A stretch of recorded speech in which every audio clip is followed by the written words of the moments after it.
What do you think about the fungibility of a Bitcoin?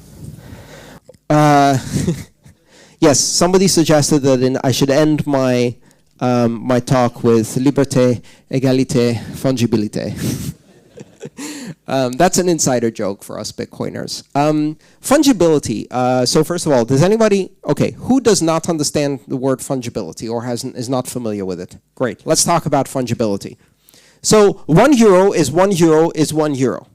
If you receive a euro, it doesn't matter where it came from. It doesn't matter if 2 people before you it was stolen. It doesn't matter if 2 people before you it was robbed from a bank. It's a euro. Upon presentation, that euro is the same as every other euro. And no one can say, I'll take this euro, but I won't take that euro. And that is not simply a matter of practice. That is a matter of law. And this law was settled in the 16th century, where someone said, actually, that's my euro and it was stolen. And they took someone to court who was not the person who stole it. It was a person who received it several times later and said, that is stolen property.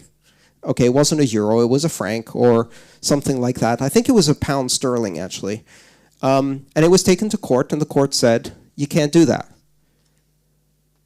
So money is the one type of property that cannot be stolen and then recovered by the original owner. If you steal money, right, you can't say, that's my money, give it back 2 people later. You can say it to the person who stole it. But you can't just walk into a shop and say, I'm going to sue you because you have the money that was stolen from me. That's fungibility. The reason we have fungibility in the currency is very, very simple. Otherwise, it wouldn't work.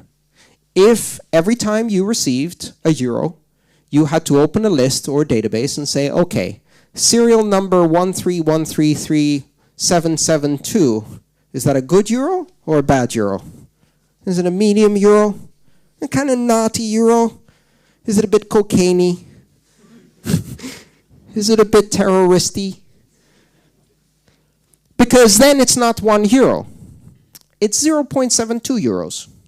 It's 0.76 euros.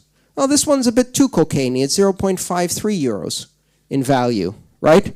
Oh, this one was touched by Elton John. It's 1.6 euros.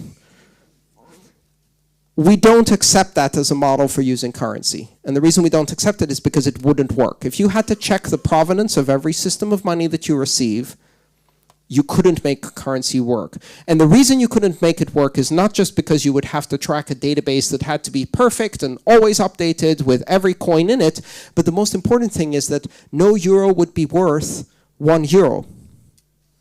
Every euro would be worth a different value weighted by how liquid it is, how circulable it is, whether you can use it, right? So if you can use it but some places and not use it other places, automatically its value drops. And now you have to keep track of what the value of €1 is in euro, right? That's fungibility. It's the understanding by law, understanding by practice, and technological fact that every unit of currency is indistinguishable or is treated as indistinguishable from every other unit of currency. Bitcoin is fungible-ish. Somewhat fungible. In Bitcoin, you can trace the provenance of every coin. By practice, by custom, we don't do that. We are beginning to see some companies do that. That is a problem. If you go to Bitstamp, Coinbase, Zappo, and you say, here's my Bitcoin, and they say, well, 3 Bitcoins ago, or 3 transactions ago, this came from Bitfinex, and we're going to freeze your account, you have a problem, right? So that's fungibility being destroyed right now in Bitcoin.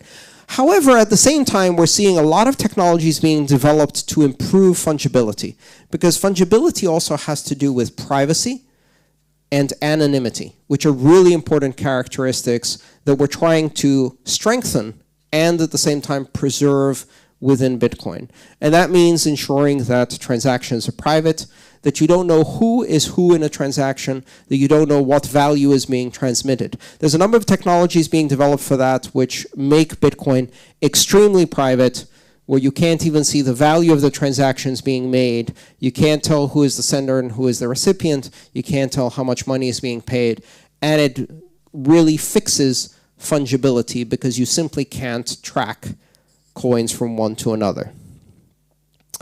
And this is the point where most people go, but what about criminals? But what about drug dealers? But what about terrorists? Aren't they going to use this to do that?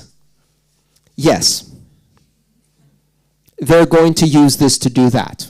And if you didn't do it in Bitcoin, they're going to use another cryptocurrency that already does that. There's half a dozen available that already do that. And if you say you can't use those, I'll invent two. I'll write one this weekend that can do that. The bottom line is that criminals will use technology even if it's illegal. Wow. Incredible idea. And so banning technology only affects the people who aren't criminals. This is wild philosophy, I know. So you can't actually ban technology, especially open source technology, because the only people who will be affected by the ban are the innocent and the idiots. The people who couldn't figure out how to use the technology that actually allowed them to hide the sources of their money. So fungibility is something we're fixing in Bitcoin because what it does is it helps everybody, the innocent, the well-meaning, the people who pay their taxes and want to educate their children and feed their children and buy homes and cars and operate in society, protect their privacy from predators, from corporations, from tyrannical governments, from oppressive governments. And so we need to do privacy for them.